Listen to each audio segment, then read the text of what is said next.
Hey folks, it's Jason here, and I've decided to talk a little bit more about the long shutter speed technique.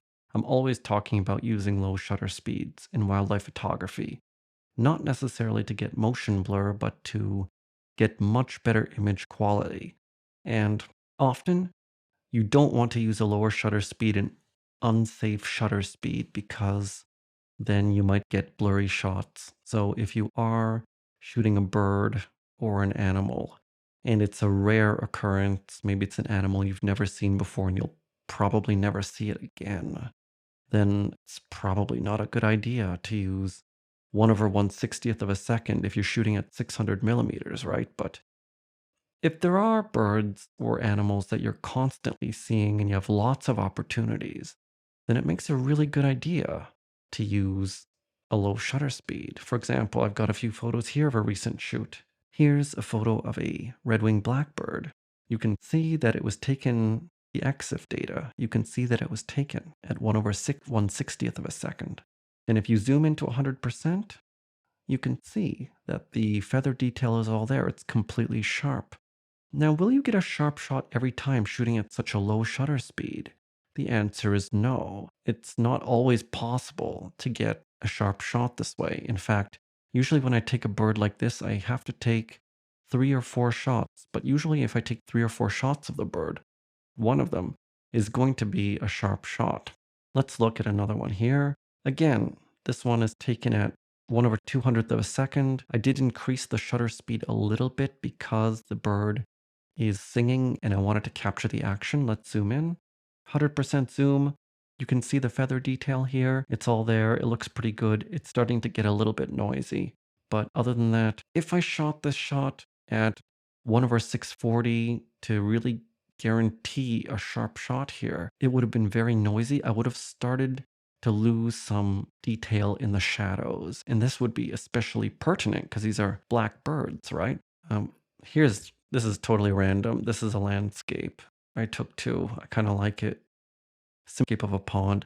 I'm a big fan of taking landscapes with a long lens. I love taking long lens landscapes because I think I see the world in a long lens, no matter what kind of photography I'm doing, whether it's portraits, people, landscapes, and of course birds. I like long lenses. But anyway, here's another shot of a red-winged blackbird. Again, let's look at 100%. You see that there's feather details all there in the face. 1/125. You might think this bird, because it's on this stick swaying back and forth, that it would need a higher shutter speed. Not really. I mean, I did take again a few shots of this bird, 4 or 5, I think. And of course, many of them did suffer from motion blur, but this one was one of the ones that didn't. And I think it's really cool that you can actually do this because you can get very clean photos. There wasn't a lot of light here. That's the reason why I'm doing this. If there was more light, I wouldn't have done this, right?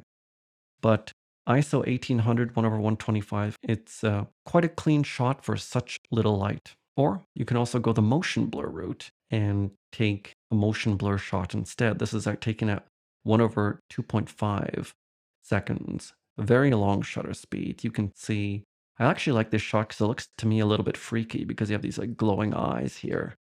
Looks a little bit sinister, right? I have one more example to show you that's very extreme. Let's look at it. Okay, here's an experimental photo of a rock dove.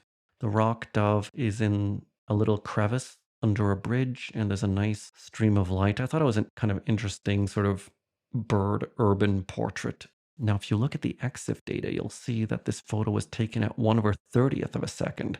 Actually, there was a railing under the bridge, and there was a path under the bridge with a railing, and I supported my lens on that path. So if you can support your lens on something, you can shoot at quite low shutter speeds, even lower than the typical low shutter speed technique would allow. And I want to show you a photo I took previously here.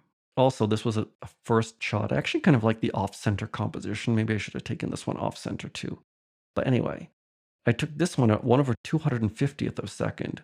You'd think that's quite a low shutter speed, but if you actually look to zoom in to these birds, I created crops of the birds you can see side by side. You can see that the photo taken at 1/250th of a second has quite a lot of noise in the shadows. And that's where you're going to suffer if you take High shutter speed shots in low light, the shadows are really going to suffer the most.